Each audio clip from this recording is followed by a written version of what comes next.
therapies like cognitive behavior therapy, cognitive drill therapy, rational emotive behavior therapy, and hypnotherapy. She is working in this area from 20 years and above. Before I start, I request everyone to please, if you have any questions, you can drop your questions in chat box. Our team members will take one by one at last of the session, and you will get answers. So now I request to Dr. Kirti ma'am to please start the session. Kirti ma'am, please. Yeah. So hi, I hope all of you can see me or hear me. Hello. Welcome, ma'am. Yeah, hi. Very good evening to my beautiful people over there. Thank you, Divya, so much for giving me this platform. And Ashish, you too. Thank you so much. Yeah, I would like to welcome once again all of you, to attend this short and crisp workshop on how to handle triggers.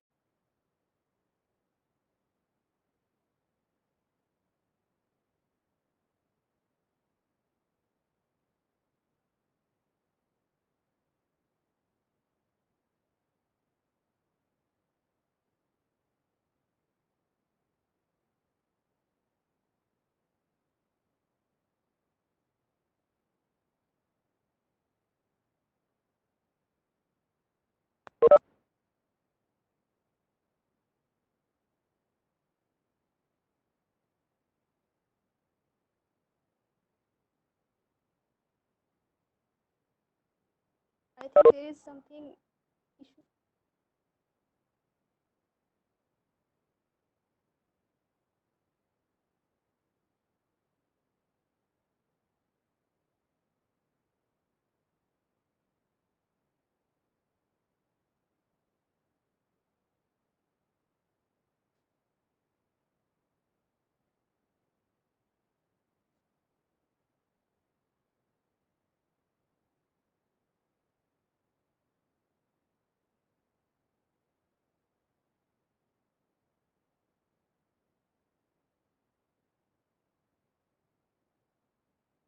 Let's wait.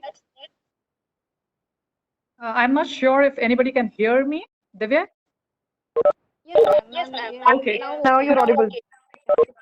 Okay, Yes, yes. thanks, Atan. So I don't know where I left. Where could you hear me last? I'm just clueless. Uh, anyway, so once again, good evening, everybody. Welcome to the workshop of how to handle triggers. Like I said, it will last for approximately 2 hours. And before we begin, there are just few requests that mute your speakers, all of you, so that we have an uninterrupted session. Secondly, there's a lot of power cut at my place, so please bear if there is, interruption in between intermittently. And thirdly, like request all of you switch on your videos so that we can have a look at each other and we can connect with each other. And I'll be intermittently asking questions. So be ready for that. You can answer one by one, and unmute your video and then mute it again once you give the answer. So I request all of you to just mute your video. Just do one thing. Just drop me a hi message on the same number on WhatsApp. Yeah. Okay, and then I will forward you the link.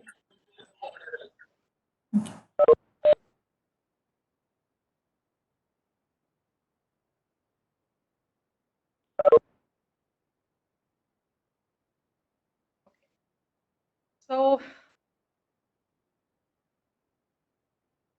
who remembers what are the subtopics that we are going to take under how to handle triggers? Anybody can tell me? You can just come online and just, let me know the 5 sub-points or the 5 subtopics that we had, how to handle triggers, which I'm going to cover today. Anybody? Mom, this is Arpita. Could I try? Yeah, please, Arpita, please go ahead. I would love to hear from you. Okay, first of all, we will cover, I think, what are emotions. And second is how to identify the negative emotion. Third is the reason for our triggers. And Okay. I believe fourth one will be how to handle them in a day-to-day life. And Okay. after that, last but not least, that will be a demo session. Excellent, Arpita. Great. Let us. Thank you. So great. So you all know the topics, subtopics that we are going to cover and how to handle triggers. Okay. So like the first subtopic would be what are emotions, right? Can anybody tell me in a layman's language what do you understand when I say what are emotions? What do you understand by? I mean, just nothing is right or wrong over here. Just maybe any one of you can tell me what do you understand when I say what are emotions? Once again, Arpita, I want to try. Uh, can anybody else try, Arpita? If no one else, then I'll give you a turn. Sure, Any- take it. Thanks, Arpita. Anybody else who can tell me what do you understand when I say the word emotion or use the word emotion? What do you understand by that? What are emotions? Whatever we feel, Anybody? Just try. whatever we feel, Whatever we feel. Okay, fine. Anybody else? The feelings coming in mind. Coming in mind. Okay, cool. Right. Anybody else? Parul has replied cluster of our thoughts and feelings. Okay, great, Parul. Good. So basically, I would say emotions are a complex state of feeling, especially when sometimes we At feel. last, Pam. Sorry. At last, ma'am, could I try? At last, could I try? Arpita, yes, yes. या emotions का मतलब होता है basically जैसे कि कह सकते हैं कि हमारे मन की जो भी चल रहा होता है हमारे मन में या बेसिकली जैसे आज मदर्स डे है तो सब अपनी मदर को लेकर बड़े टची टची से हो रहा है ठीक है 364 दिन उनको चाय भी नहीं पिलानी और एक दिन बड़ी लंबी लंबी स्टोरीज राइट करना तो ये कहीं ना कहीं हमारे मन के इमोशंस हैं जो आज निकल के आ रहे हैं Okay. क्यों साल के वो 364 दिन नहीं निकल के आते हैं Okay, that's a beautiful way of conveying. Great, thank you so much.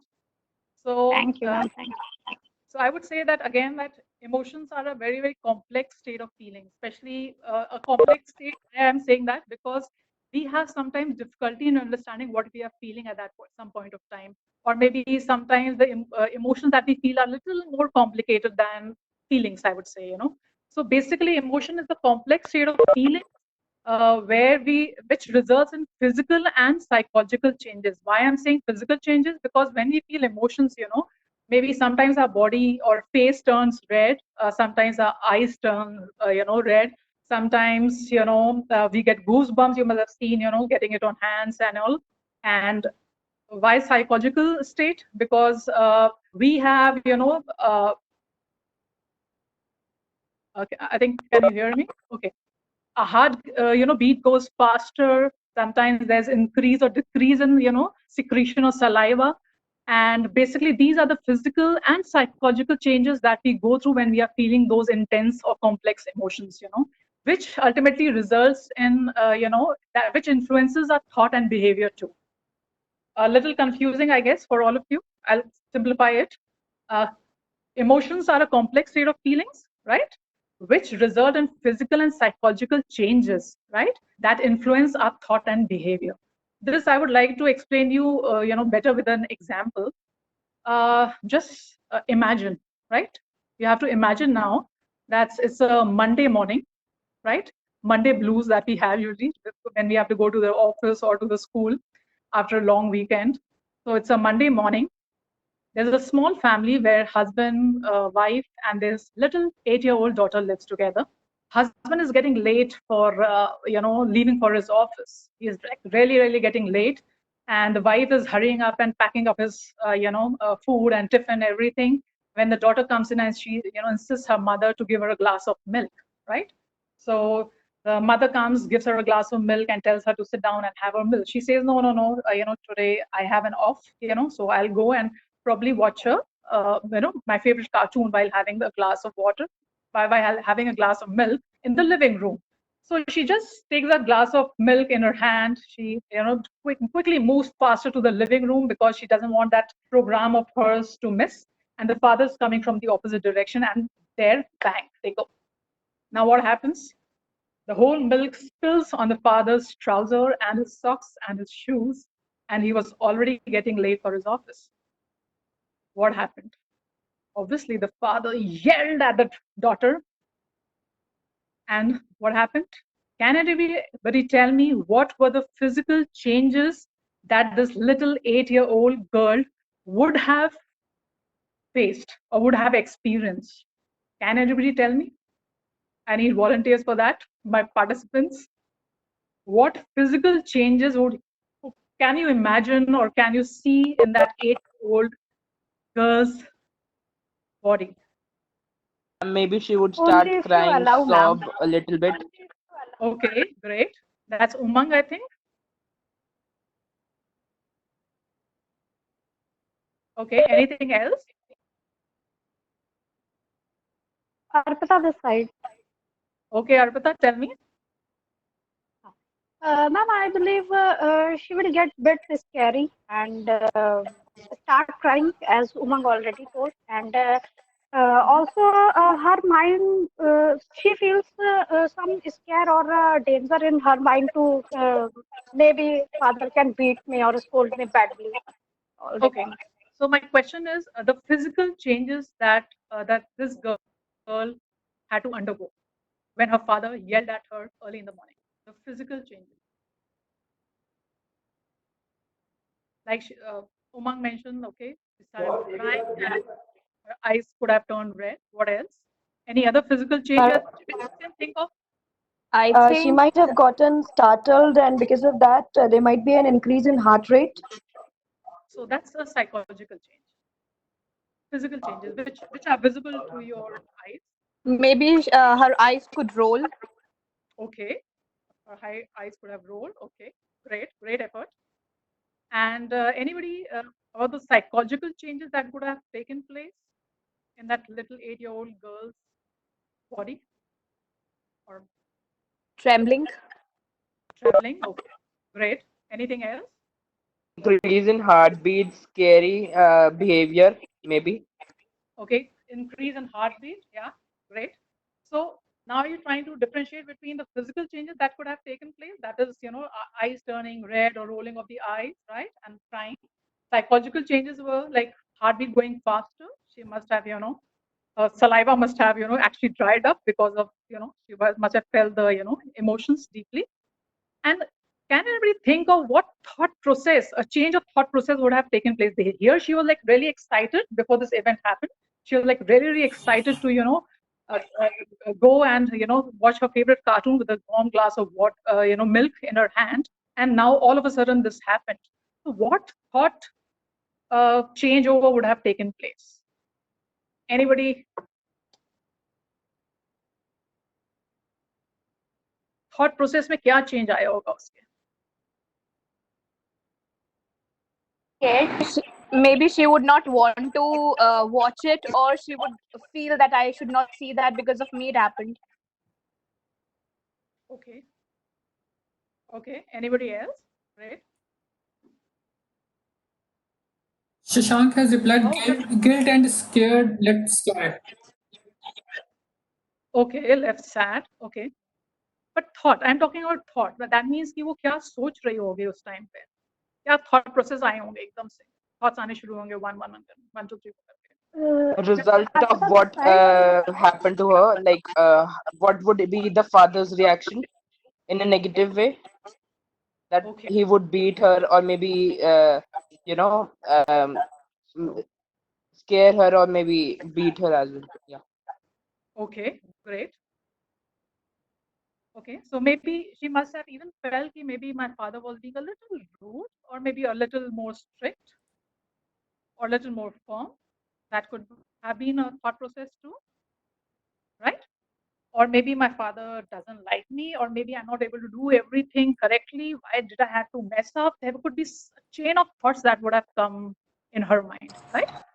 Now, what do you think would have been her behavior after going through all this incident and all the scolding and whatever happened, what would have been her behavior, immediate behavior maybe, and or her behavior throughout the day, or maybe for the next few hours? Apologizing, maybe. Apologizing. Okay, great. What else?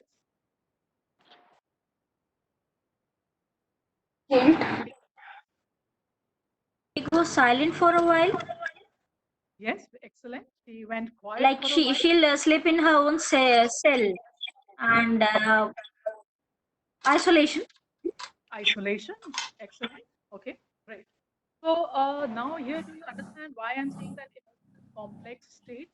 Why? Because sometimes not only one emotion, but multiple number of emotions can arise at the same point of time. Sometimes we are aware of our emotions, sometimes we don't know. You must have heard a lot of people saying, you know, I really don't know what I'm feeling, but I'm not feeling right. I'm not feeling quite okay about, you know, this. So that is why I'm saying that emotion is a complex state, you know, of feeling where we undergo these physical and psychological changes, which in fact lead to a change in thought process as well as behavior also at times. So is this much clear to all of you? Yes or no?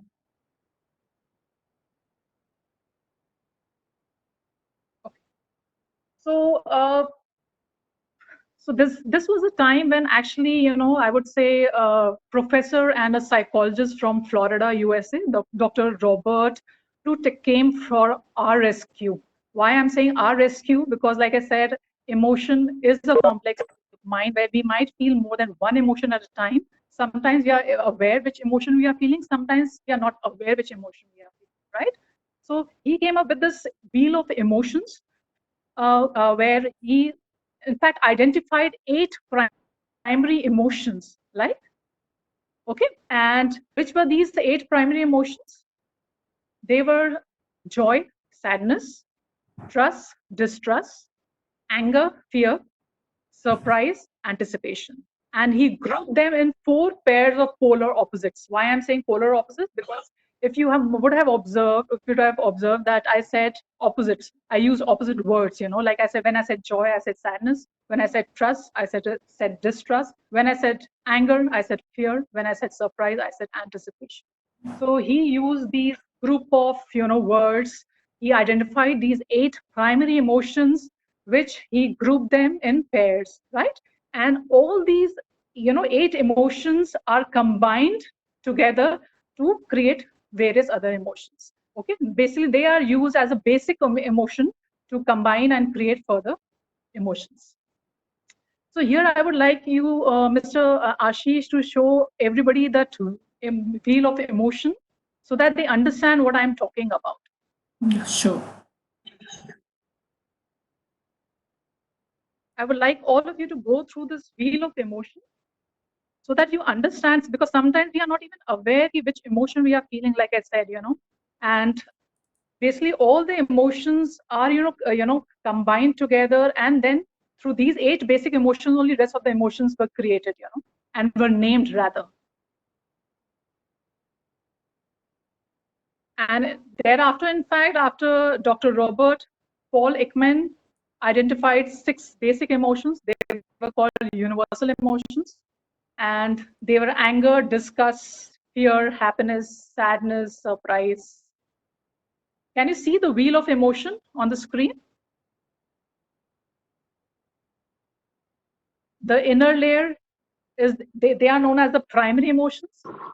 The second outer layer shows, you know, the various other emotions. And the third outer layer shows the, you know, again, a combination of emotions created from these primary emotions. So just go through these emotions. Sometimes when you don't understand what emotions you are feeling, this wheel is definitely very, very helpful, you know. You can always download it from Google, you know, this wheel of emotion. And whenever you feel confused or you're not able to understand how to go about it, you know, or what emotion are you feeling, because it's always good to, you know what you're feeling, how you're feeling. So just go through these emotions, and I'm sure you'll be able to identify which emotion you're feeling, maybe which you are not able to verbalize or express. So this wheel of emotion is very, very helpful in such states. Also, when I said that Paul Ekman had recognized 6 basic emotions like anger, fear, happiness, sadness, and surprise. He named it as universal emotions. Can you tell me why these 6 emotions are known as universal emotions? Why? Just Because these emotions are experienced by all the people across all the culture when they are born, ever since they are born. okay, great, excellent. Absolutely. What else can you think of?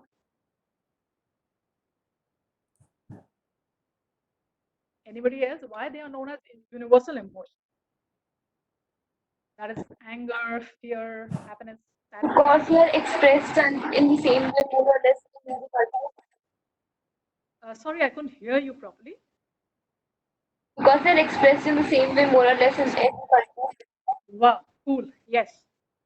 Definitely, they have actually the same facial expression. If you would see that sadness would have a particular type of expression, happiness would have a particular type of expression, on the face, sadness, surprise, they all have very distinctive, but yet quite similar expression. You can make out if a person is surprised, you can make out if a person is scared, if you can make out a person is angry usually, but that is not the case with rest all of the emotions. So that is why these emotions, were known as universal emotions because they are universally recognized, right? I mean, people were born with these emotions, and the facial expressions are more or less the same for these expressions, right? So is this much clear till now, all of you?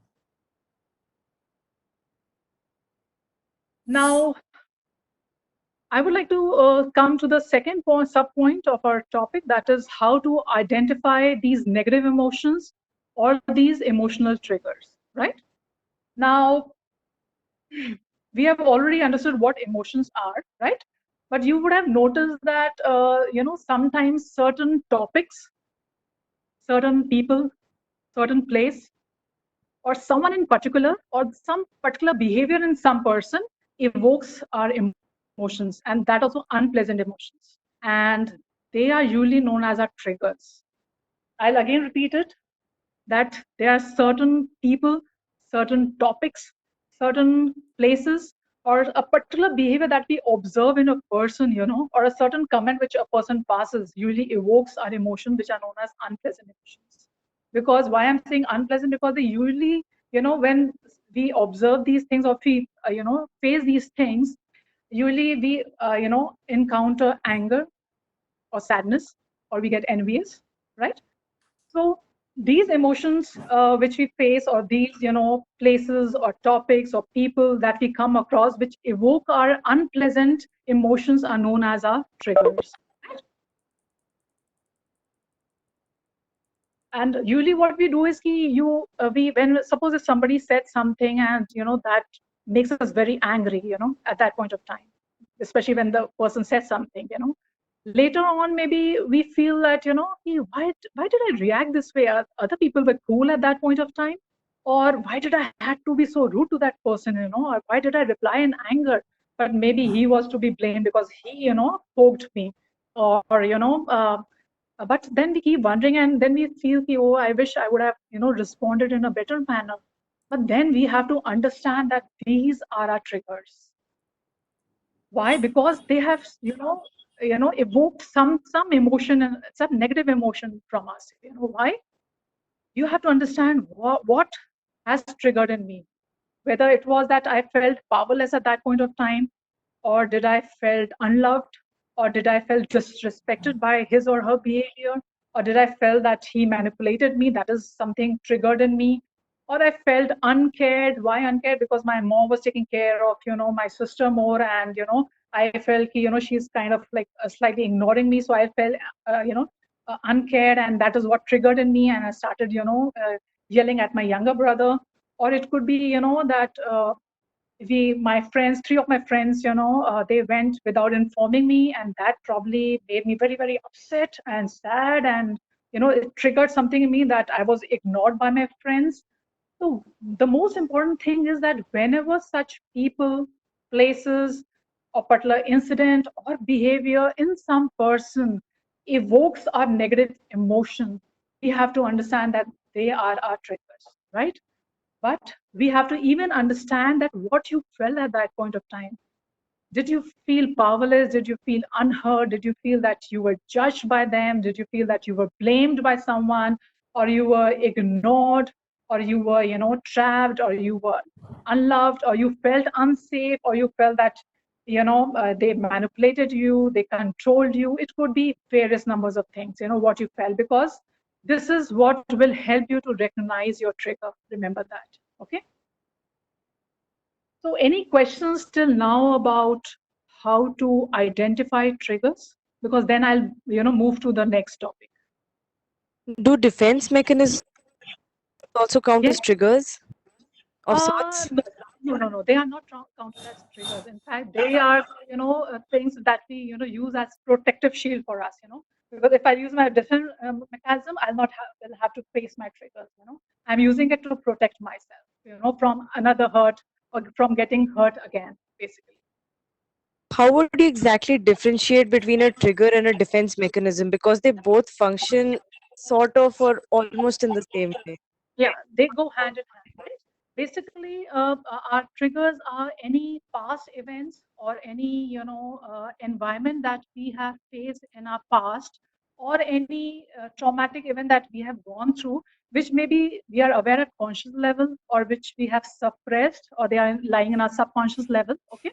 And when we see that similar pattern, maybe somewhere else or in some other person, that is what evoke our emotions, at a great this thing, But then what we do is maybe we'll use some kind of, protective shield to protect us from those emotions, so that we don't have to go through that same trauma which happened in the past, right? So defense mechanism is definitely a thing which you are using as an armor, as a shield, to protect yourself from going through that same trauma, right, again. And triggers are those past events that are, somewhere lying down behind in your subconscious mind, and they basically, the same pattern, when it is repeated, they evoke strong emotions in you, right? But you are not protecting them. When you protect them, that is when you are using your defense, right? All right. Thank you. Welcome. Okay, so now we'll move to the next subtopic, that is reason for our triggers. So what are the reasons for our triggers?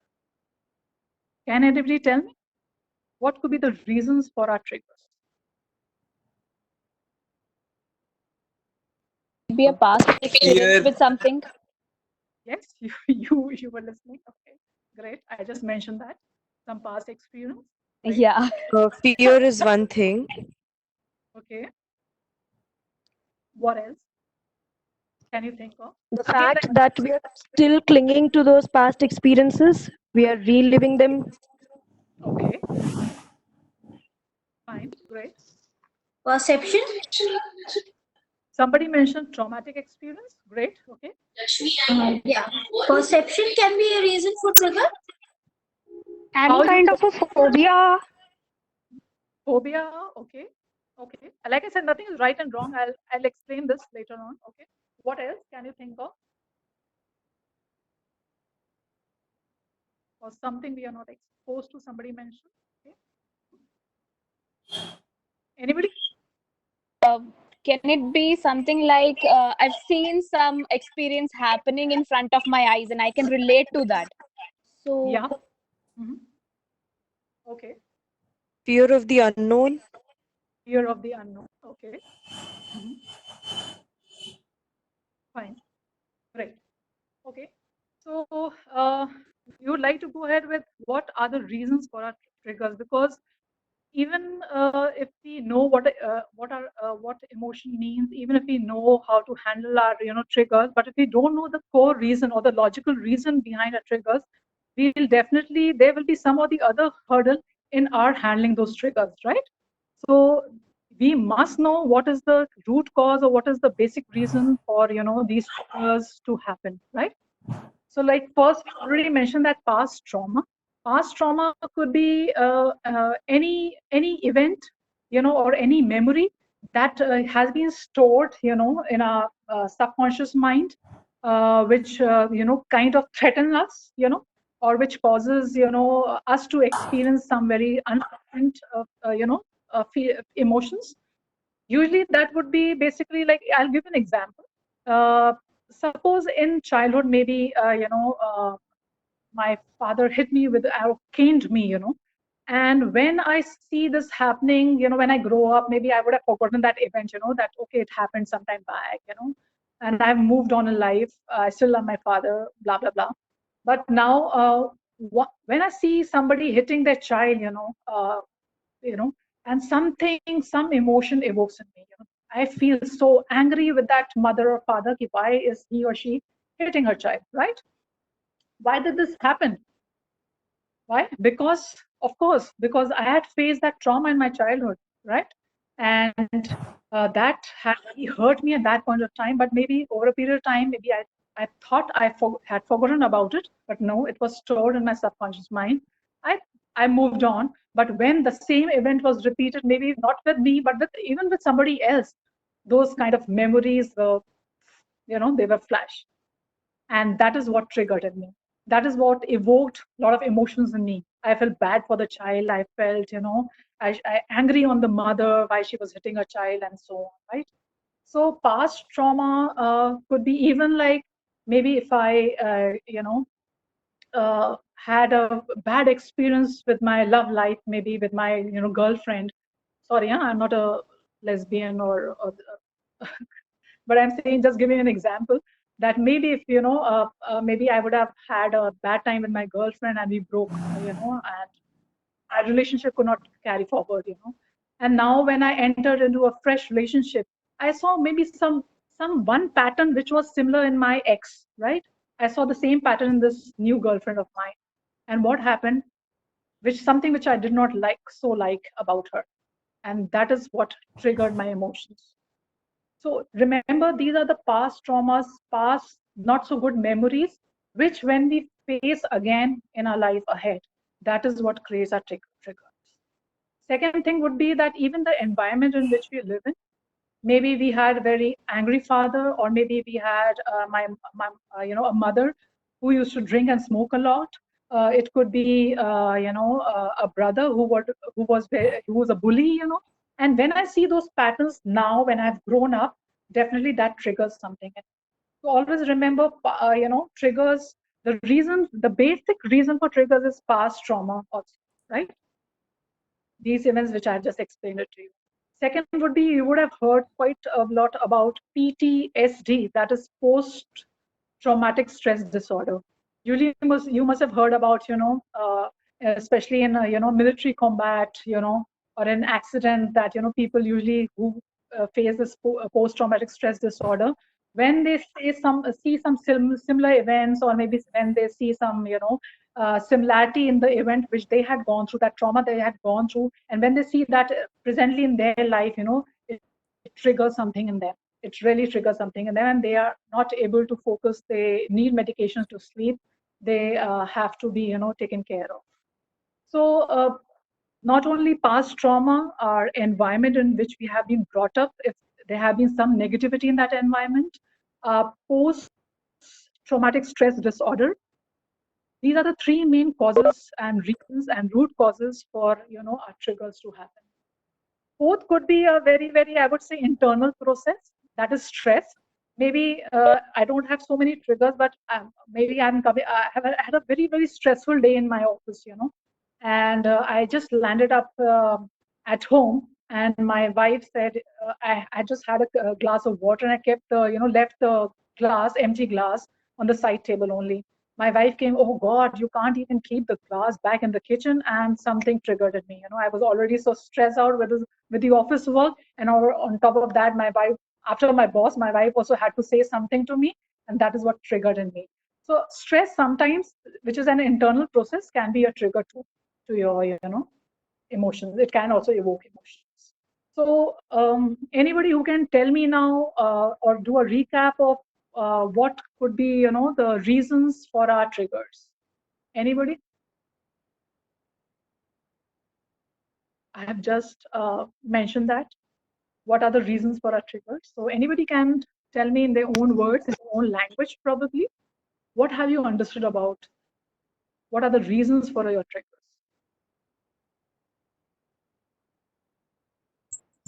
Can anxiety be caused by triggers? Okay, so tell me the reason for anxiety. First of all, you have to understand why anxiety comes up.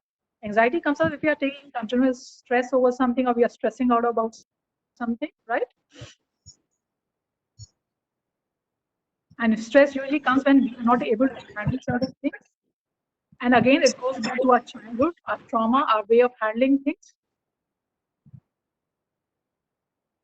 So it is, I can say it is a byproduct of, past trauma. Anybody who can do a recap of what are the reasons for our triggers? Ma'am, could I? Arpita. Arpita, again, I think there are only four people in our group. What? Huh? I want others to try, please. I think Suman wants So to if say I something. try, Yeah, who? Suman wants to say something. Yeah, Suman. Yeah, can you hear me? Yes, of course I can. All right. I think it's trauma and stress and PTSD. These are the major reasons for the. So trauma, as in any trauma, or it could be. Can you just explain me with an example? I want to understand how much have you understood. Suppose a person has been in an accident or has been hurt badly by another person. So looking at that person might, bring out a defensive mechanism or a sort of stressful response in this person. So that's some emotions or some emotional negative triggers in us, right? Yeah. Okay, great. Okay. So, what about post-traumatic stress disorder? That's PTSD. Can you give me more examples of PTSD if you can think of? Like I just mentioned, military combat is one such example. Anything else you can think of? I would say being a witness to an accident, not necessarily being part of the accident, but just watching an accident happen in front of your eyes. Okay. Yeah. That could be one of the causes. Yeah. That's right. Okay. Anybody else? Be failing, that can be an example. Sorry? A student failing in an exam. So it also causes a lot of anxiety and stress, and that triggers its future. Yeah, but it will come under the category of past trauma, not PTSD. Yes. Depending on, what severity of the case is. But usually it comes under past trauma. Any other example of PTSD you can think of? Okay, I'll give you an example. Maybe recently a lot of cases were happening with girls, young girls, especially in Delhi and NCR. Nirbhaya case. Scotto? Sorry. You're referring to rape cases? Yeah, exactly. So, especially a person who has undergone, or has experienced that, any event, any reminder of that event can create these stressful symptoms in her. I think bullying can also come under PTSD. Again, it depends, Ashima. It depends. Why? Because I would say it definitely triggers the emotions, right? But the intensity would not be so severe unless it is like again, like if it has been that person has been sexually abused. Right. So basically, depending upon the severity of the whole scenario. Exactly. Okay. So now tell me that we do not work. If we do not work on our triggers, then what would happen? Suppose if we know that we have become aware that okay, what emotion means, what is the root cause for our triggers, emotional triggers, and recognizing these triggers. Now we have come to know all these three things, right? Now suppose if we have come to know that what all our triggers are, and if we do not handle them, what would happen? How would your life be ahead? If triggers are not handled properly, they may turn into mental disorders. Priya, great. Okay. Mental disorders. Okay. Can you Like it may also lead us to depression or anxiety, generalized anxiety disorders. Great, thank you so much. You have given me the answer. So somebody had asked, can anxiety be a trigger? Shashank. So I think you would have got the answer. Shashank has told that abnormal behaviors. Okay, that depends. Okay, fine. They might overwhelm us and What else? disturb the normal functioning.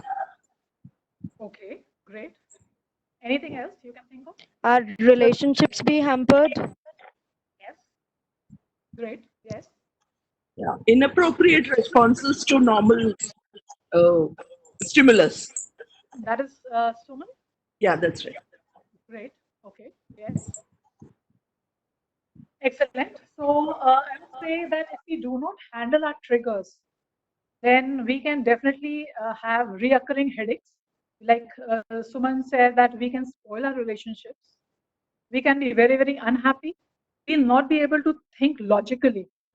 And we can even have psychosomatic pains. Have you ever heard of psychosomatic pains? Anybody? Anybody has heard about psychosomatic pains? Yeah, that's It's the side. I think these are those pains which we experience in our physical body, but we do not have an organic cause to point out why we are having those pains. Okay, great, excellent. So I'll explain it in a simpler term because we don't have everybody from a psychology background here, right? So I would say that psychosomatic pains are those pains which are not actually we have received from injuries, but we have, through our, lot of stressful events, we have those pains. They are actually there. It's not that the person is pretending to have those pains. They're actually there. And usually I've seen that people are being cured through hypnotherapy and other methods, through catharsis, through venting out of these emotions. These psychosomatic pains have subsided to quite an extent, right? So I would say if you do not handle your triggers, you can end up spoiling your relationships. How you can end up spoiling your relationship? Can anybody give me an example for that so that I understand that you have understood the concept clearly? Who can tell me that if we do not handle our triggers, how can we spoil our relationship?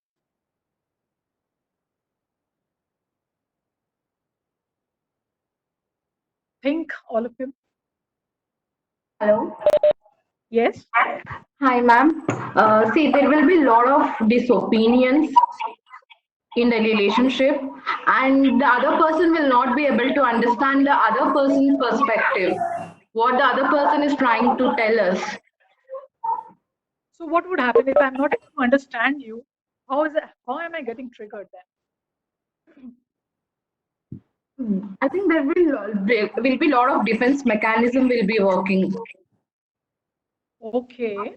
So, but how would that trigger something in me? If I'm not agreeing with somebody or somebody else, how would that trigger something? Maybe I'll give a blown out response to it. I mean, there will be an exaggerated response to it. Yes, exactly. That is what I wanted to hear. That would be an exaggerated response. Instead of replying back or logically reasoning and then responding to that event, we'll react. Right? We're not going to respond, but we are going to react. Great, excellent.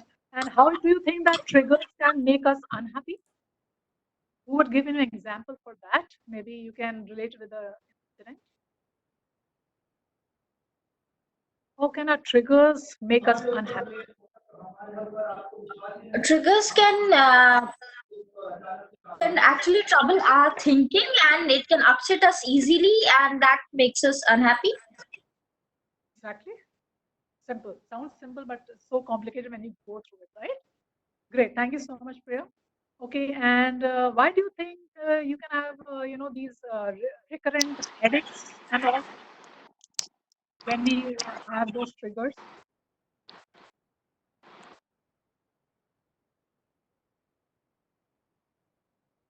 Can Can you please repeat? I wasn't able to hear you. Okay, I'll repeat it again. I said, why do you think triggers can create recurrent headaches in us? If you agree with that, then why does this happen? It can happen due to stress. Okay. When we take too much of stress, obviously sometimes we end up having headache.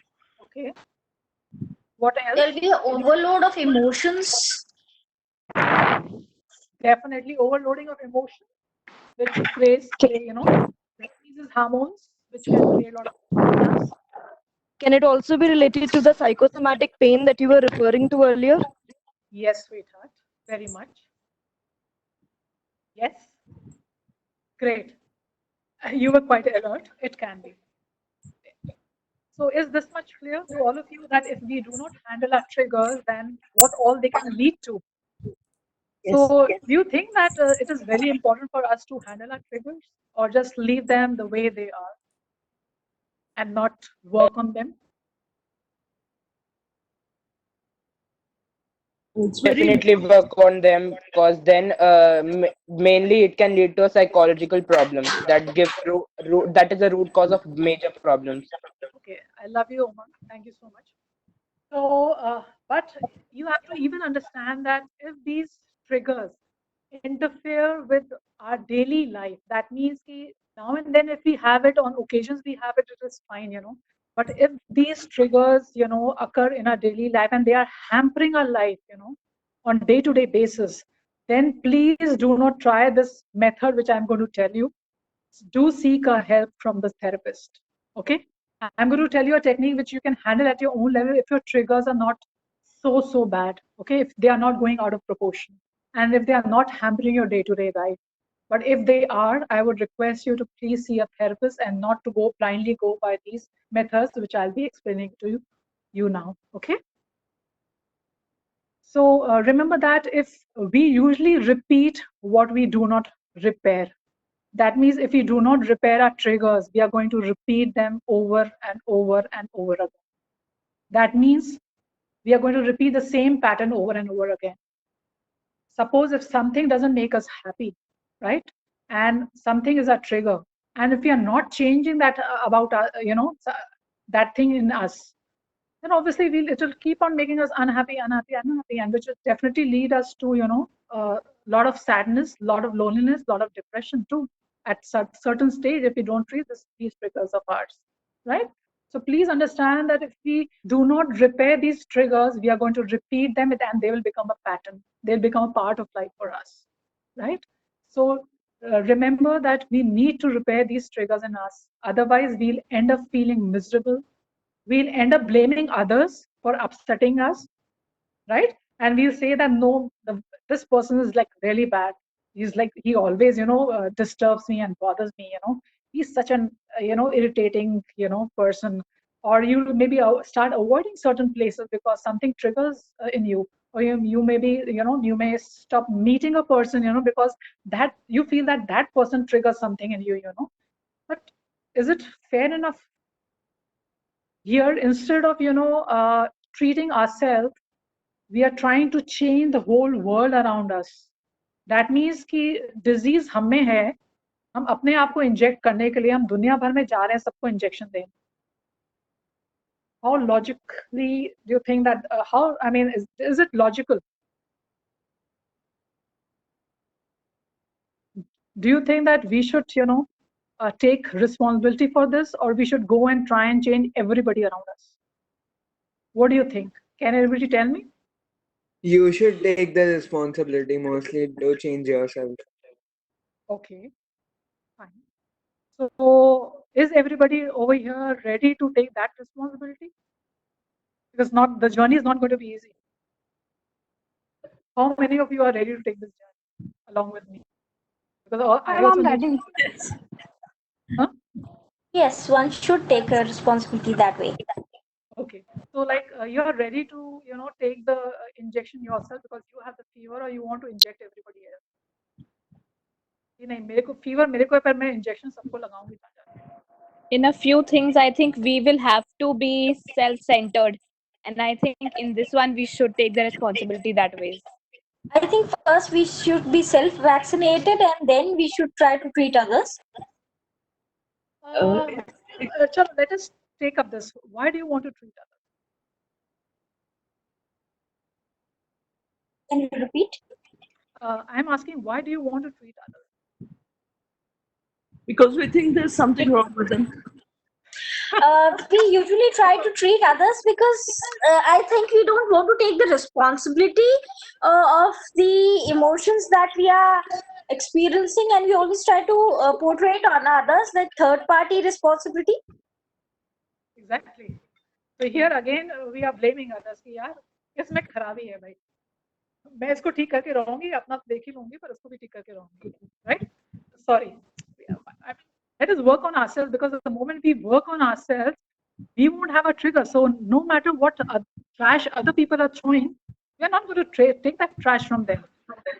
We can tell them, just hold on, Do you agree with me over here or no? Or somebody has the other opinion? Can I say something here? I think it's our space bubble, and where I am not taking anything from the other person. I'm concerned about my own thing.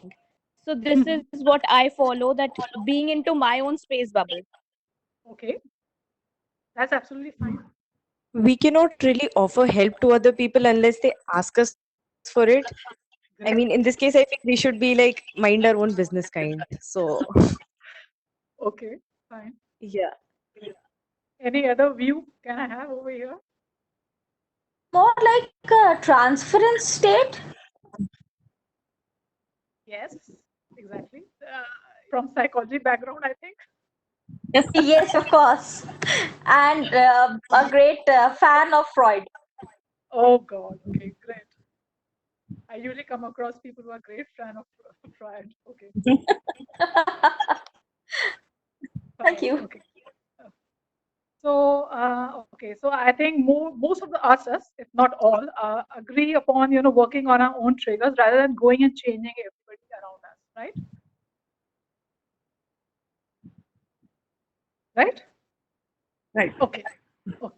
So now, fourth subtopic, that is how to handle our triggers in day-to-day life, which is one of the most important topics, right, for us, because that is what we have come over here for, right? So remember that a comfort zone is definitely a beautiful place, but nothing ever grows there. Nothing. We might avoid people because of our own triggers. We might avoid a person because of our triggers. We might avoid an event because of our triggers. That is our comfort zone. We have made that our comfort zone. But then what is happening? Are we actually growing in that comfort zone of ours? Have we actually worked on our triggers? Yes or no?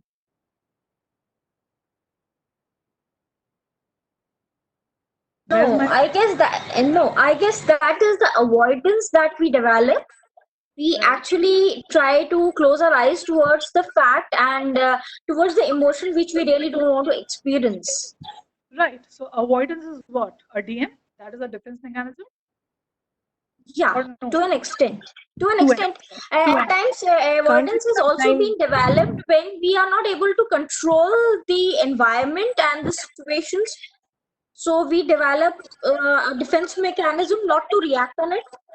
Exactly. Or not to respond to it.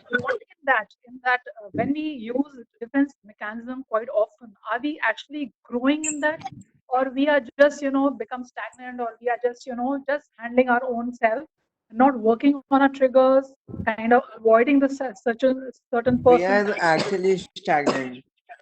Yeah, you're stagnant, right? You're not growing over there, because if you haven't worked on yourself, how will you grow? No, but I have a question here. What if the person has already tried working on their triggers and has been unsuccessful and has observed that it is harming other people as well, maybe physically, maybe mentally, maybe emotionally? So we can't really judge the person and say that that person is stagnant and has not tried. I mean, that is what we generally do on a first glance basis. So we can't actually say that, a person who's there in their comfort zone or in their space bubble is actually, uh, being very stagnant and very irrational about it. We never use these strong words like irrational, but yeah, I would say that when we say we are in a comfort zone, we feel very comfortable in that zone because we never don't want to face our triggers, right? Because there's some emotion that would be evoked in us, right? Then we are not growing. And why I said that was, like you said, ki maybe a person has actually tried, certain things and they haven't worked for him or her, right? So that is why I'm here for, to help you with that, first of all. And second thing is that if some A plan doesn't work, don't be follow the B plan or keep hitting the, wall. If A plan doesn't work and we try do we keep trying the A plan, or do we switch over to B plan? Or we keep hitting the wall? B plan.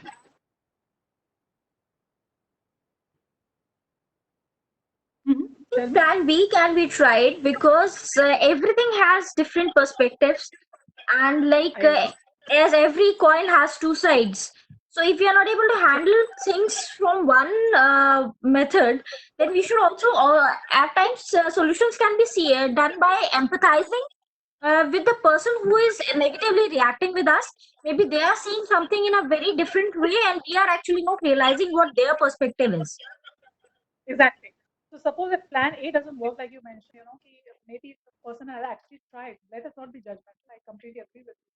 Maybe he's actually trying, but he's not able to come out of his triggers or her triggers, right? So that means that he has to change that path, right, which he's taking. Maybe the thing which is the technique that you are trying is not working on him. So maybe he has to look, into something else that may work with him, right? So remember that if A plan doesn't work, we always have B, C, D plan in life. These things don't stop, right? So if A plan is not working, we'll switch over to B plan. If B plan is not working, maybe we'll do a combination of A or B plan, or henceforth, right? So, Katie, I have a question. Yeah, we are discussing that how can we change in ourselves, how can we bring a change in ourselves and handle our triggers. But as we know that there are majority of triggers that are environmentally being provoked and supported. So if environment is not changing, then the individual will find trouble handling their self, because problem unme nahi hai, problem environment mein hai, which I can see most of the time. Bullying किसी ने mention किया था, तो yeah, trigger us case mein environmental bullying is a bigger problem. The person is not having the problem. So I would like you to explain about it. Definitely, I'll explain about that too. So first of all, you mentioned about bullying, that external factors which are responsible for our trigger. Okay, is usually not only the internal but obviously external factors which are triggering something in us. Like when I mentioned about a place, that is an external factor. When I mention about a person, that is an external factor which is triggering our emotions, right? When I mention about a person passing a certain comment, that is an external factor. When I'm saying that a particular behavior in a person triggers something in me, that is an external factor. So obviously bullying is also an external factor, right? But here you have to understand that obviously, along with working on our triggers, if somebody is, I'll give an example. Suppose there are 3 children in a class, right? And there's this one bully person who comes and troubles A person and B person, right? Okay. Now A person starts getting very agitated, very angry, and or maybe he's not able to retaliate, so he starts crying. And this, you're feeding the bully. That means, right? You're feeding the bully because bully is feeling very happy. Okay, his mission is accomplished. He wanted to trouble that boy, and he's getting troubled, right? Second, B person, no matter what the bully is doing, he will hold his hand and try and fix him, and not react to him, but rather respond to him. Maybe he'll try and tell him, don't do that, I'll maybe approach the principal, or I'll not tolerate this, or maybe he'll give him one punch on his face, whatever. It could be anything. And this bully knows कि यहाँ पे मेरा काम नहीं चल रहा है B के संग, मेरा काम A के संग चल रहा है. The moment I finger A, sorry for using this language, when I finger A, he reacts, and wow, I enjoy it, because that is what the feed he needs, right? So again, it depends on whom. Tell me, Priya. So something that is triggering in me is making me react, not respond to that situation. Yeah, I understand that, but still the thing is that what if the person at times the person who is trying to resist their triggers and is not reacting, assuming ki I'll handle it on my own. Let me not react on this particular thing which is triggering me to evoke my emotions. अगर हम उसे वहीं पे बार करेंगे तो in that case I think there is a chance of regression and a kind of a repression can be seen. Emotions that are not being properly expressed may get repressed within and can come up with a different form of disorder. Okay, so here I'm talking in case of bullying specifically. Okay. So here we are taking this, topic to a different, altogether different level. The thing is that we have to understand if something, something about someone triggers, about us. Suppose if this, we are talking about this bully, a bully is definitely an external factor. First, we have to understand that. And if he's troubling me and if I'm getting triggered, I'm feeding him, definitely, right? This is also correct. But like you mentioned कि अगर तभी भी अगर हम आपको suppress कर रहे हैं उसके बकवास झेल रहे हैं उसको बर्दाश्त कर रहे हैं I'm suppressing something in us, why you have to do that? If there's no trigger in you, you would not react, you will respond. And if it is still harming you in some way, that means you still need to work on your trigger. That means you have to practice it more, right? You have to take certain action. You have to create certain boundaries so that he doesn't cross that boundary. Because remember that bullies, if they are bullies, they are scared of also of certain things. Yeah. If you show them, okay, boss, this is my boundary, will they take a panga from a stronger person? No, they won't. Yeah, I think we can see it this way कि to handle your triggers, we can develop our psychological well-being and our perceptions about the severity of situation. If we don't perceive it to be a severe situation, then we're more confident enough to face the negative emotions and situations. Yeah, definitely. This will be helpful too.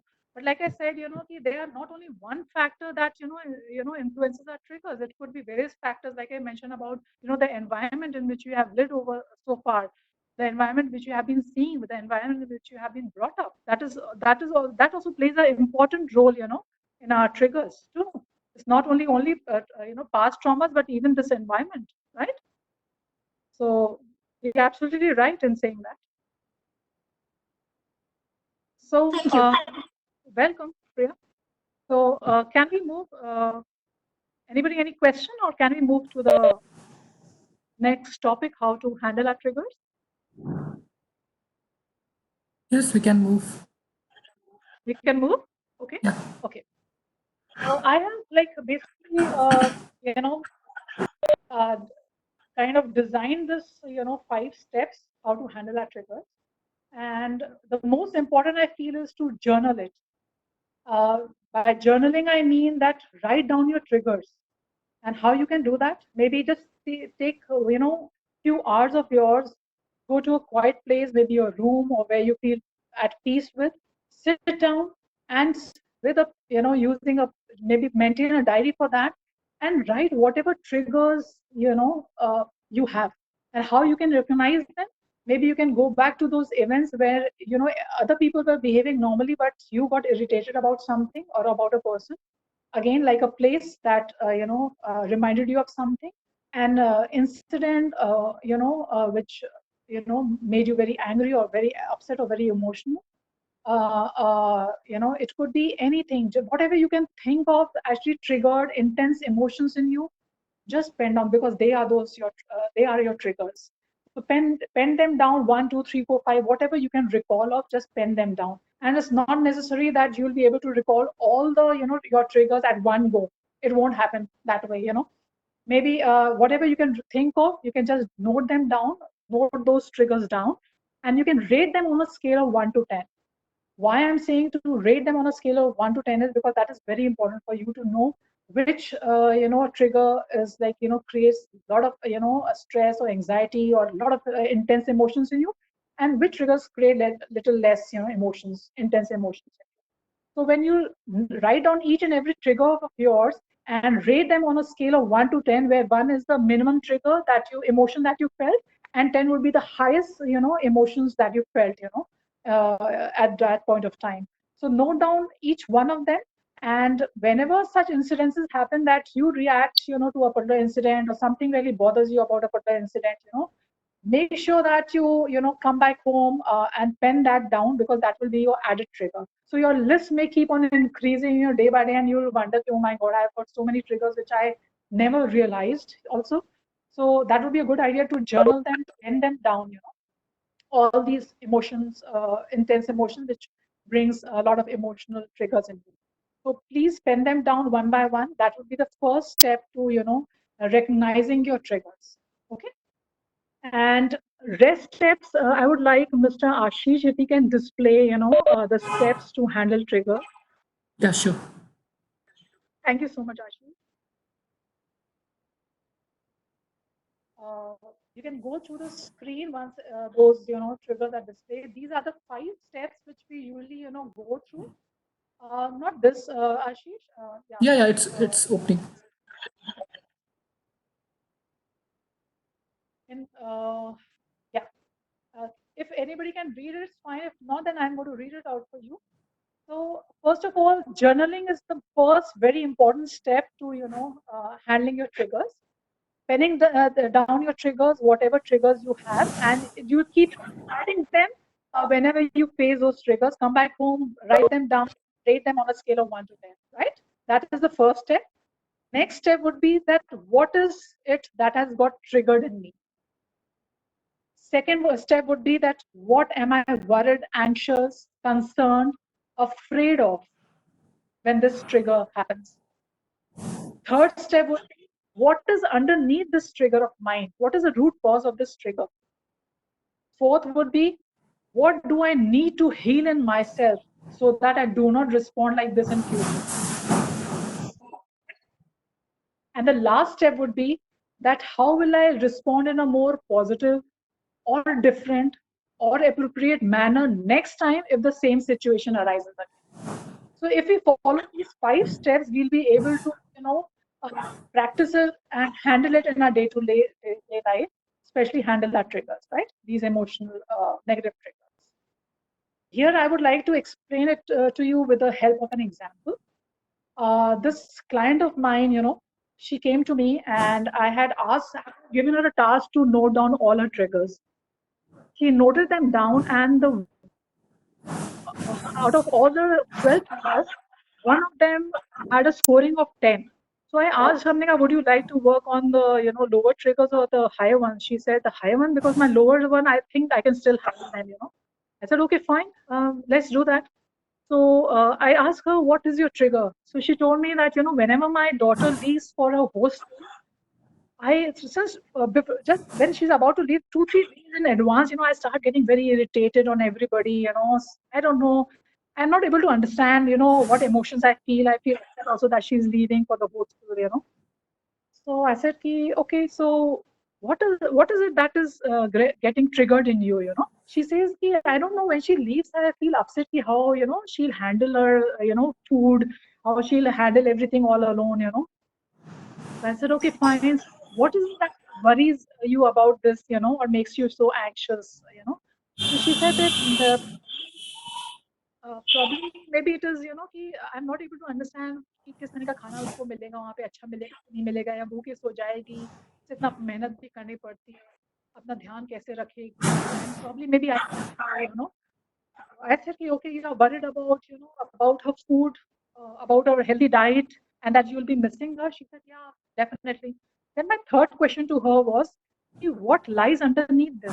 What is the main reason for this? She said, I don't know, but I just feel bad when she, goes to her hostel. I'm not able to understand my emotions.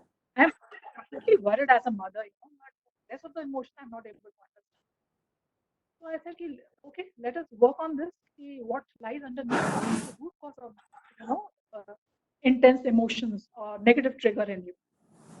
So after asking a lot of questions, I came at her son, grade 10, and he's like too busy studying for board exams. He remains busy from morning till evening because of his office work, because the load is so much. And her daughter had taken 1 year, she had dropped a year to reappear for her medical exams. And she was at home for 1 year preparing for her exams. And now whenever she used to feel lonely, or whenever she had to share something or discuss something, her daughter was just in the next room. She used to go and talk to her, feel light and happy after discussing various things with her or various concerns with her.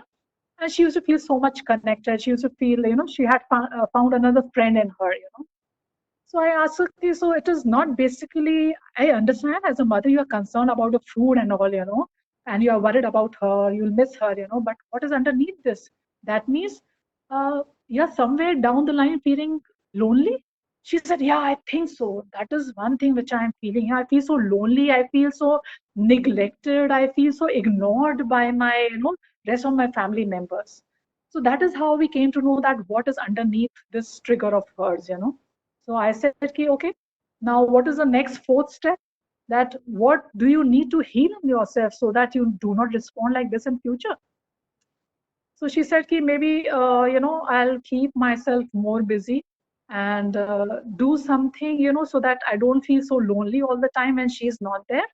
And maybe I'll talk to my husband, I feel so lonely. So maybe, before, going off to sleep, he'll take out 10 minutes to discuss how my day went, how was his day, so I feel, happy sharing my day activities with him or daily chores with him. And yes, I think I'm going to handle like this. So I said, okay, and what else can you do? So she said, yeah, I think this is what I can think of. I said, okay, fine. And that means you are going to heal. What are you are going to heal in yourself? You are going to heal your loneliness. You are going to keep yourself busy with something more constructive.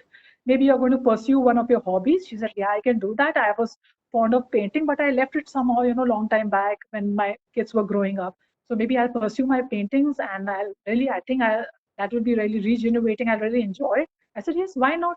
So she found her own solutions. Okay, how I'm going to heal, what I'm going to heal in myself, And when I asked her what was the reason for her feeling so lonely and feeling so neglected by, her husband and son, because they are always, they are in the same house. She can always go and talk to them. Then she, realized while talking to me that in her childhood, she lost her father at an early stage, and her sisters were quite older to her. They got married and they, left early when she was, they had a long age gap, And that is the time when she used to, whenever she wanted to share something, her mother was too busy to listen to her, and she never got anybody to share her feelings with, And that loneliness used to kill her so much, And that was her trigger point when she faced the same situation when her son was busy with his 10 board exams, and when her husband was really busy with his daily chores. So that was getting triggered in her. Then she thought, yeah, okay, my daughter will go. Whom will I share my feelings with? She was next door only. I used to always go and share my feelings with her, and I used to, share all my heart out with her. Oh God, I'm going to really miss her, and that loneliness will kill me. So there were so many thoughts, popping in her. So I told Amnika, fifth step, that is, how will you respond in a more positive, different, or appropriate manner next time if the same situation arises again? So she said, maybe, I'll connect more with my sister now because she is relatively more free, and I'll share whatever I have to share with her. And like you said, I'll keep myself busy with my hobby of painting, and maybe I'll send my daughter a message, sharing whatever I feel, what I am concerned about or whatever I want to consult with her. And whenever she gets free in the hostel in the evening, she'll call back and text to me, and we'll have a candid talk on that. I said, yes, why not? And whenever now she'll leave next time, instead of wasting that time and grunting and sulking, I'll prefer to spend that quality time with her, rather than spending that time in sulking.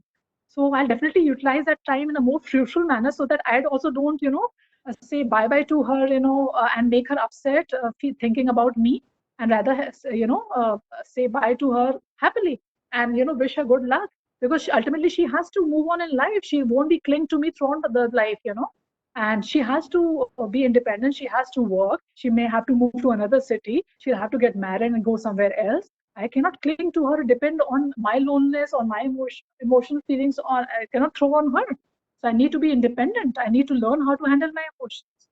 So I said, now what are you going to do? So she said, now whenever she goes to a hostel, 2-3 days in advance, I'm going to spend more quality time with her rather than sulking. I'll, wish her luck, pray for her blessing, pray for her, send her with a lot of blessings, and send her with a smiling face. But yet acknowledge the fact that, yes, I do miss her, and I feel bad when she goes. But that's okay. So this was the way we, took each and every question. We took one trigger.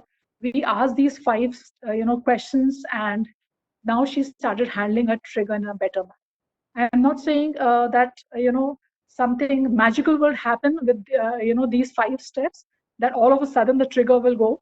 Please don't take me wrong here. You need to practice, right? You need to really practice, work on your triggers every day, because practice is one thing which will, once you practice, that will only become a habit. And then only you'll see a change, not only in you, but in others around you, right? So these 5 steps which I just told you, right? I would like a volunteer over here who can come up with his or her own trigger, and I'll tell you how to, basically handle those triggers. And if you want, I can send those 5 steps to all of you, how to handle triggers. First is, like I said, writing down, penning down your triggers, recognizing them, and rating them on a scale of 1 to 10, right? Second would be, what is getting triggered in me? I have to understand that. What event is getting triggered in me? Who is that person who's, triggering that, event in me, that emotion in me? Third would be, what am I getting worried, anxious, or concerned, or afraid of? Next would be, what is underneath this? What is the root cause of this, emotional trigger in me? Next step would be, what do I need to heal it myself so that I do not respond like this in future? And the last step would be, how will I respond in a more appropriate manner so that I do not react, but I respond to that situation in a more positive, fruitful manner, right? So these are the few steps that we follow how to handle our triggers. Now, I have a request, if anybody can, just volunteer so that we can just do this demo, live, demo over here, so that you know how we can handle our triggers. Ma'am, can I try with it? Ashi? Yes. Yes. So what I think is, I have a trigger where I cannot manage between my personal and my professional life. Okay. So I get really stressed with it. Okay. So tell me one latest event where something got triggered in related with your professional and juggling between your professional and personal life. Yeah, so it is yesterday's incident wherein I had to prepare a presentation and take it up on Tuesday. Okay. But I was told on the same time that it has to be submitted right yesterday itself. Okay. So, the things that I had already planned with my own self, they had to be sacrificed with it. Completely understand. So, how to go about it? Like, this is what I feel.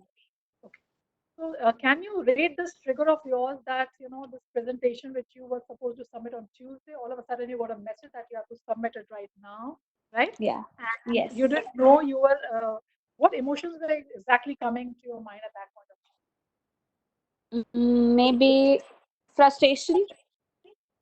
Let me write it down. Okay, frustration. Yeah, frustration was the first one. Then I got little stressed also, that how will I do, panic a lot, and then I felt how to go about it. Like, I got completely blank. Okay, you went blank. So was it accompanied with a lot of anger, or what? Or Maybe anxiety? agitation. Agitation. Okay. Was there any, regret feeling also, that why did you take up office work, or why something of that kind? It was that it was an off day, and why did I take that call, in fact? Okay. So I would say regret was also there. Yes. So where was it something that you were even feeling that, you would be judged also if you are not able to, meet up to that task? Yes, maybe. Yes. So there's not one emotion, sweetheart, right? Can you observe that? Exactly. There's Exactly. not. You mentioned frustration, mentioned stress, you mentioned there was a panic state and where you went blank, right? Bank. Yeah. But along with that, there was definitely agitation. There was regret by the dash. I took that call. Yes. And there was a feeling that if I am not able to do this work, I'll be judged by my office or my reputation will be at stake. Am I right till now? Maybe. Yes. Yes. Yes. Okay.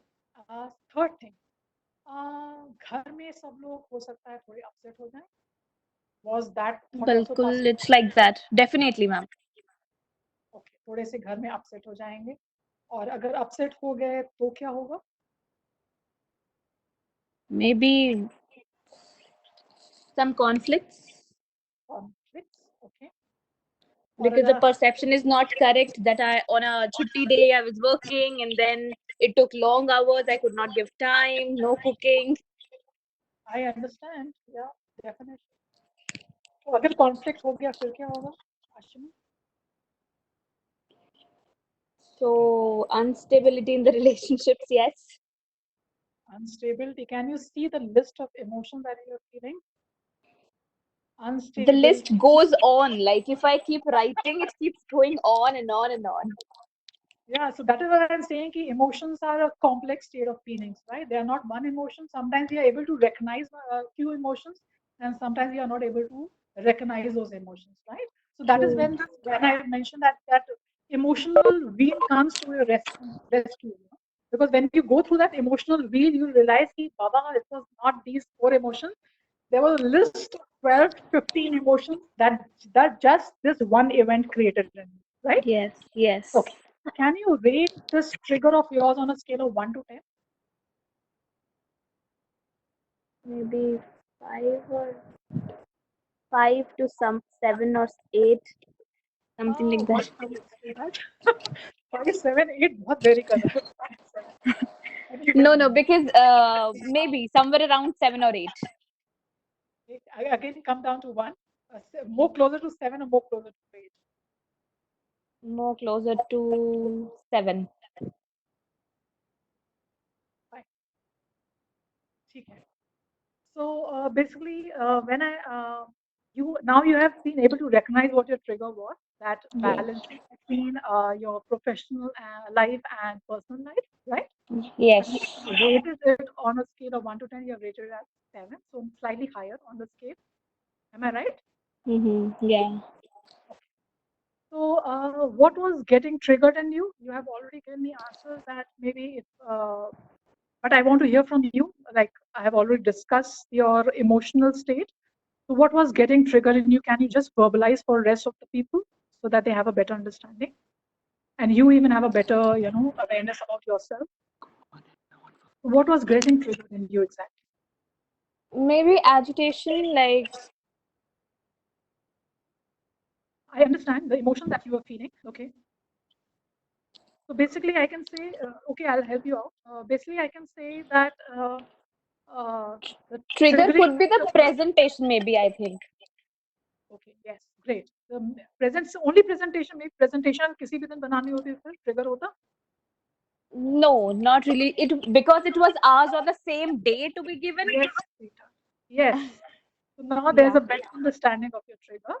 It was not on the presentation only, but it was that the presentation has to be made and sent today itself. That Today was it, itself. right? Yeah. So now you have a better understanding कि what was your trigger. अगर Tuesday को मांगा जाता, Wednesday को मांगा जाता, मैं आराम से करके दे देती, right? It was not that Exactly. the sword was hanging on my head. Am I right? Right. So the trigger was, it was preponed. एक तो you Mhm. were not prepared. It was preponed. Hmm. अब खाना नहीं बना था. Presentation भी time पे देनी थी, and that is what basically triggered it, right? Yes. Yes. Fine. So what were you worried, anxious, or concerned about, which you have already answered, but can you verbalize it for all of us? When this trigger happened, what was the thing that get you, so worried, so anxious, or made you so concerned about something? That it was relationship basically. कि ठीक है अगर And the मुझे result also, if I'm concerned about my reputation in the workplace. definitely, why not? Yeah. Okay. Anything else you can think of?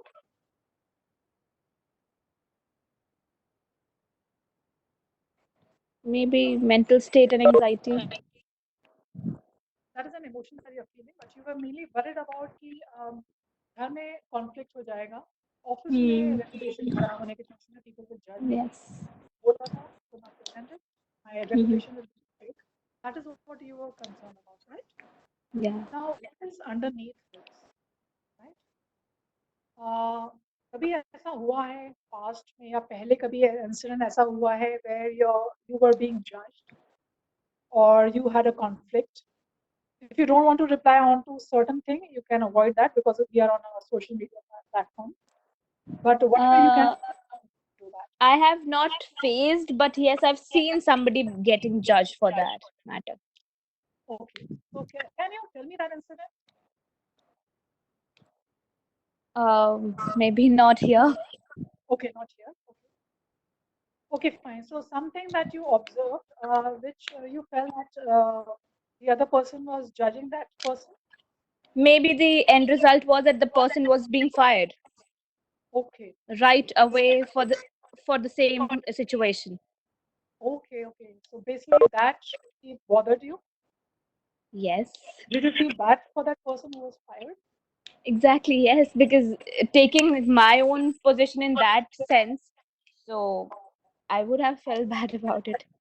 Okay. So what did it actually bothered you about that person? Okay. When she was fired, what emotions and thoughts were going on in your mind at that That, at that time I thought that maybe I could be in that situation, or how would I react to it? point? Okay. Something like और that. अगर मान लो आपकी situation में हो क्या होता? How would you have handled yourself? Maybe things would have been upside down. In what sense?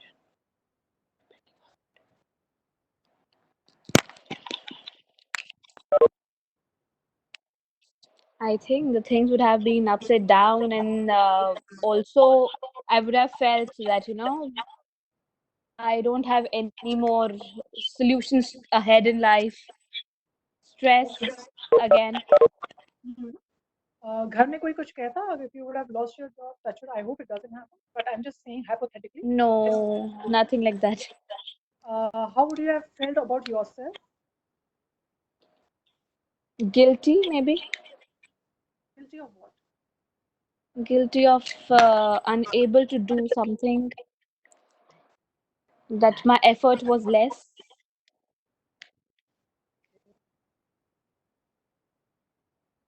Why do you think that you felt आपका effort कम था?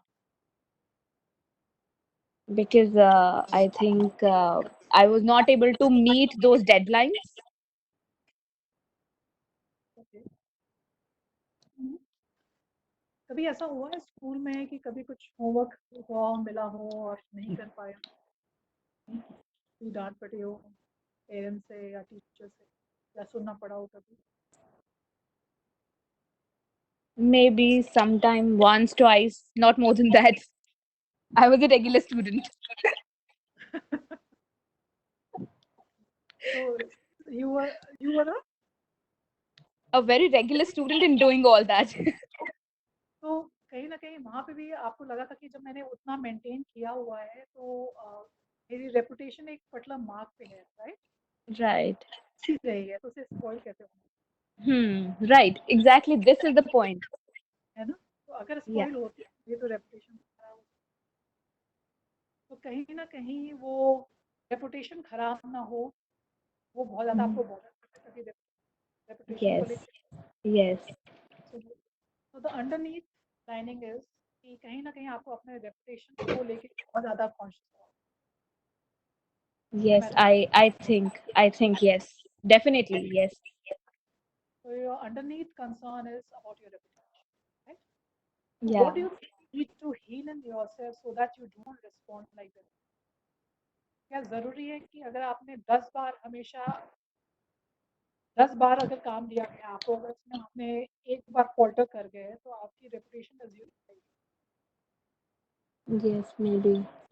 So the major thing is that I do not know how to keep the foot down at some stages. How to say no to things. Okay. This is where I lack, basically, what I think according to me. So that is what you think, right? So उसमें तो you can work on your boundaries. You should know how to create healthy boundaries, right? Because sometimes our boundaries are quite flexible. That is when people walk over us, or sometimes our boundaries are so rigid that we are not so flexible, and we lose on our opportunities, right? So we need to have, fluctuate between these two boundaries and have healthy boundaries, I would say, right? Make a Right. shift from maybe very loose boundaries to healthy boundaries, or maybe from very rigid boundaries to healthy boundaries. So once you develop those boundaries, definitely you will learn how to say no, right? Because again, like, understand आपको no कहने में क्यों मुश्किल होती है. Let us go back to that same stage. आपकी हमेशा reputation रही है अच्छा करने के लिए, good student की. Am I right? Yes. तो कहीं आपने नहीं कह दिया, खराब हो गई, उसका है घूम करके. Yes. Concern image. Yeah. Exactly. Maybe जाओगे, you will come back to your image because you're better. Right? Yes. So no doesn't mean that if you say no, that doesn't change you as a person, but that doesn't change your reputation at all. So tell me, what do you need to heal in yourself so that you do not respond like this? You are so anxious, you spoil your day, you enter into so much of anxiety and panic. आपको क्या heal करना है अपने अंदर, अपने आप? Patience, maybe. Giving time to things. Boundaries, healthy boundaries. Yeah. What else? What else? Streamline the things. Okay, these are all coping mechanisms. This will help you to, of course, work on your triggers in a better manner. पर आपका main trigger क्या है, जहाँ पे आपकी reputation को questioning होती है, that is your trigger. Yeah. Image को जहाँ क्वेश्चनिंग होती है, that is your trigger. Yes. So what? So that was all behind that one thing. Yes. So आपको अपने अंदर क्या हील करना चाहिए?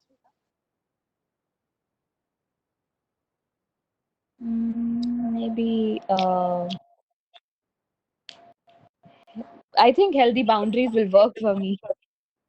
But again, like I said, they will help you in coping up. Yes. But how would you work on कि आपकी reputation stake में ना आए? आप हर बार उसको बहुत पर्सनली ले लेते हो. हर बार आपकी उस पे रेपुटेशन पे आ जाता है क्वेश्चन, आपकी इमेज पे क्वेश्चन मार्क आ जाता है. How are you going to work on that? That is what I want to know from you. Maybe not take the thing seriously. इतना भी मत कैजुअल लेना कि ऑफिस पे आ जाए. But yeah, ठीक है, okay, yeah. What else? Giving best results in whatever I can do. Okay. फिर से कहीं ना कहीं वो वही same इमेज रेपुटेशन पे आ रहा है. बेस्ट अगर बेस्ट नहीं दिया तो क्या हो गया? एक बार अगर नहीं दिया बेस्ट, एक बार क्या हो जाए? Do not know, never thought about it. Think, and you have to tell me here right now. What do you need to heal in yourself so that you do not respond like this? No idea. Image. Oh, okay. Can anybody help me with this? I can help her, but I don't want to right now. Maybe Suji the side, maybe she can have this image of being successful or being right all the time. That wall can be dropped down.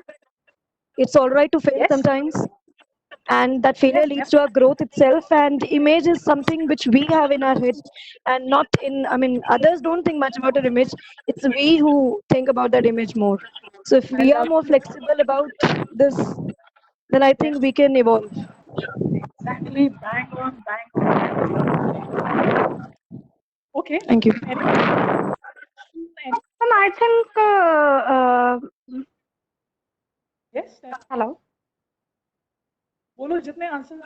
this is Arpita. Yeah, Arpita, tell me. Ma'am, I think actually I take this situation like that. Only one thing I remember that even God is not perfect, then how can human being can be perfect all the time? Right? Okay. You cannot be perfect all the time. I completely agree. Okay. Anybody Ma'am, but else? what I think is that making mistakes is something different, and doing our best or putting our best is something different on our part. Definitely bang on, Umang. I agree with you.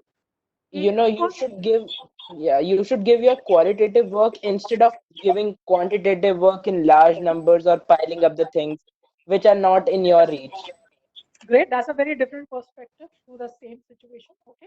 Thank you, And Umang. at the end of the day, in spite of giving your efforts, if the result does not turn out to be the way you thought, then also take it as a learning experience and move on.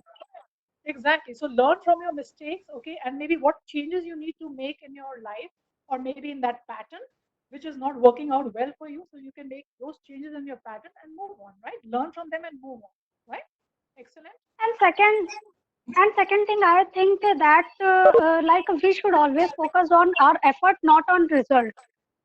Okay, I agree to that too. But then again, it depends from person to person, like, but that's a good suggestion too. Ma'am, one thing can be there Yes, Nisha? that we can focus on what do we have to do right now instead of thinking about it like it has hampered other situations. So we'll, our emotions will change accordingly. Instead of like being focused to let's do it somehow, like giving our 100% to it and not like spoiling the situation anymore, like further. Okay. But like she was juggling between, serving the food at the same point of time and yet, completing the presentation. So there were two things Yeah. which had to be together at one point of time. Yeah, but when the situation is there, like when she has to do it somehow, like anyhow she has to submit it. So instead of thinking about the things like hampering the mood and spoiling other things around, just work on the things right now, and then you know by making up for things like doing something extra like cuddling or pampering others and talking with others and spending time with others after the work, that can be helped, like instead of spoiling that moment, that time, that So whatever we are left mindfulness. with. Okay, so you are kind of suggesting mindfulness, right? Be in the present Yes, moment. Okay, yes, great. yes. Thank you, Nishita. Thank you. Okay. So now I'll get back to Ashima. I'm Where here. are you? Okay. So, like, there are so many suggestions which have come up. Anyone which you would like to go ahead with, or maybe I have one or two also with me. So, let's see what you want to decide on. What you need to heal in yourself, that is key. Is every time, obviously being image conscious, just remove that from your mind right now, because all the time, I mean, there must have been some event where you would have, not आप अपने image पे पूरा, I mean, you would have not been able to, keep up to your image. There would have been certain incidents in your life where you would have not been able to keep up to your image. कभी तो ऐसा हुआ past में. Yeah, maybe, yes. So that means कि 100 बार में से अगर 10 बार भी होता है, so how does it matter? So why So maybe I think accepting the failures can be one thing, and Yes, mindfulness can be the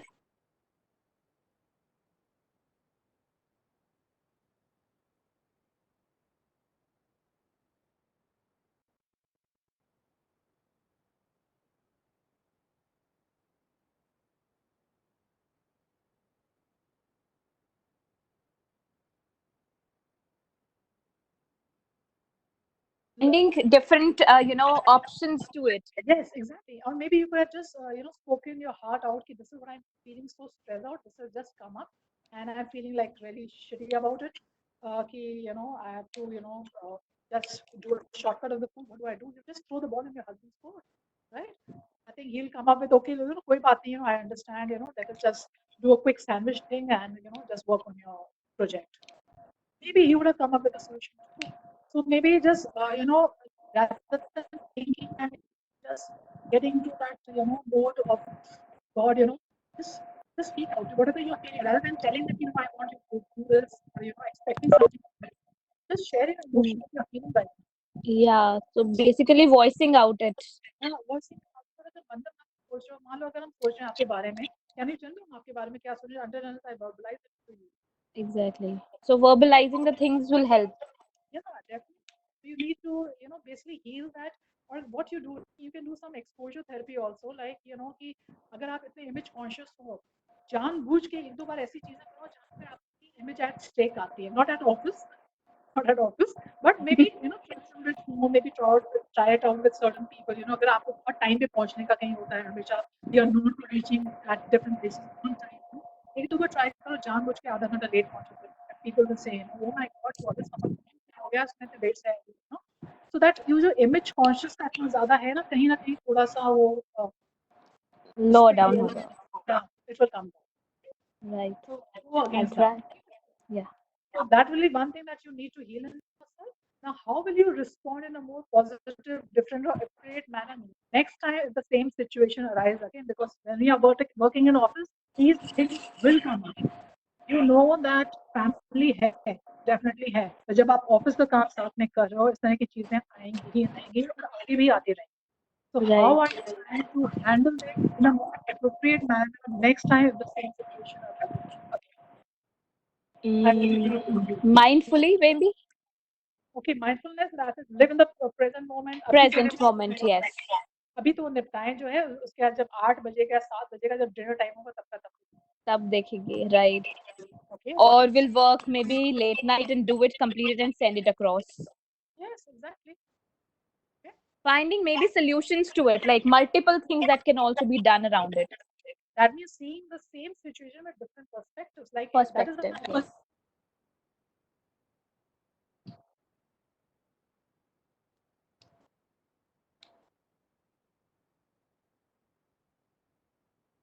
Hello. Can you hear me? Yes, ma'am. Okay. Okay. So now have you got a gist of it? How can you handle your trigger? Yes. Okay. Now. Could I add something? Yes, please. Yeah, ma'am. Actually, all the conversation I listen, and at the end, I think I is the conclusion, and that is being a human being. We always find a solution, not each and every time we remain jumble in problems. Sorry, I did not get you actually. As humans, I could not hear after that. Okay. Being a human being, we always try to find a solution, not always jumble with a problem. Exactly. Okay, great. But ma'am, that is what even the Darwin idea came with. The strongest one would be the one who survives the most. Exactly. That's right. So what else can we do along with this? Like we just followed these 5 steps how to handle triggers. Now suppose like in your situation, Ashna, I'm taking your situation because you have Yeah. now suppose एकदम से ऐसी situation आती है, ठीक है, और आपने पहले से अपने triggers note down करके कहीं नहीं रखे हैं या आपने awareness नहीं है उस trigger की, right? So how एकदम से there's a lot of emotions which will pent up, not one but along with one, so many others will accompany you, all those emotions. So how will you handle them? There's a very small technique which I usually tell my clients, and that was like I would say invented by Mel Robbins. She's a psychologist in California. That was a technique of 5, 4, 3, 2, 1. And what exactly she does is कि suppose ऐसी situation आई आशमा की एकदम से phone आया आप dinner बनाने जा रहे थे एकदम से phone आता है and your senior tells you Ashma you have to submit the project by 10 o'clock at any cost the boss thinks and Ashma going berserk, oh god, frustration, stress, panic, blank, agitation, regret, judgment, upset, conflicts, सारे emotions आ गए Ashma. Now what are you going to do? at that point of time, immediately to calm yourself down. This is a technique to calm yourself down. What you're going to do is just say mani manne ke bolna. 5. Give a 1 second pause. 4. 1 second pause. 3. 1 second pause. 2. 1 second pause. 1. And just tell yourself, stop it. Stop any negative thinking. I'm just going to, work on whatever has been assigned to me. I'm going to, gather my thoughts and start working on them rather than getting drained out with these thoughts. Now, by this technique, 5, 4, 3, 2, 1, basically you are, stopping those negative signals being sent to amygdala, which is the, brain which feeds on your negative thoughts. अगर एक बार आपने से feed they the, you will be in that emotional turmoil. But once you break, through this technique, 5, 4, 3, 2, 1, you break this technique. You do not allow these negative, emotions to be sent to amygdala. That is the negative part of the brain, which basically handles your emotions, and it breaks that chain, that signal to which goes to your negative thought that goes to your brain, and you are more gathered. Okay. So next time such a situation arises where you feel a lot of emotions, a little anxiety and all, just try this 5, 4, 3, 2, 1 technique. Give 1 second break in, after each number. Have a glass of water, gather yourself, and bounce back. This will definitely help you to calm yourself down. Okay. Ashma, could you hear me?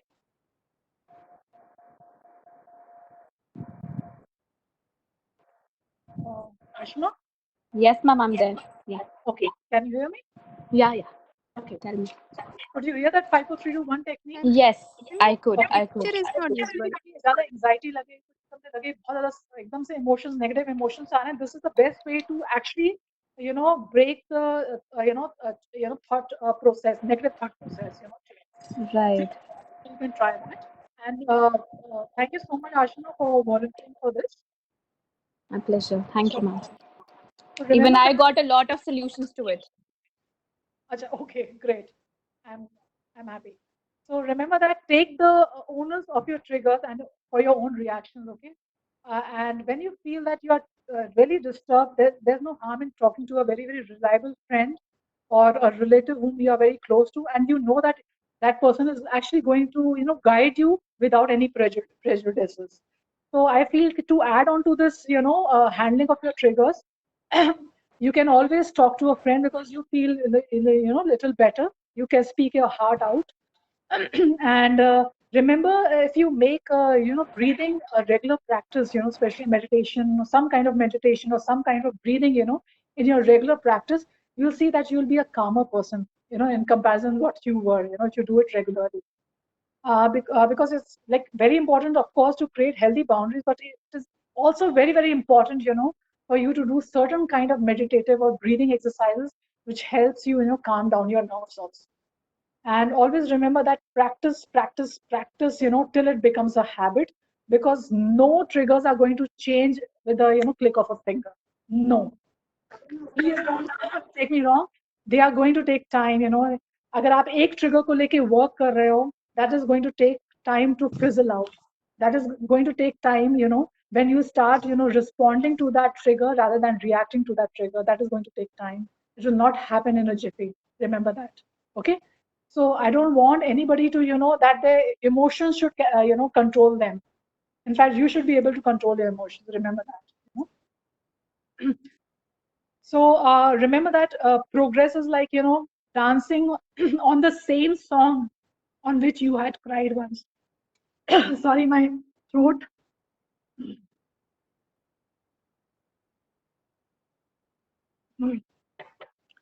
So you will come to know that you have actually worked on your triggers once you realize that, earlier when you were actually reacting on those triggers, now you're responding on those triggers. Okay. So that is when you realize, okay, great, yeah, I have worked on my triggers and have come and sailed through those triggers, and I'm a winner. I have come out of it. And some triggers may take a little bit of time for you to come out of them. Some triggers will take longer period of time.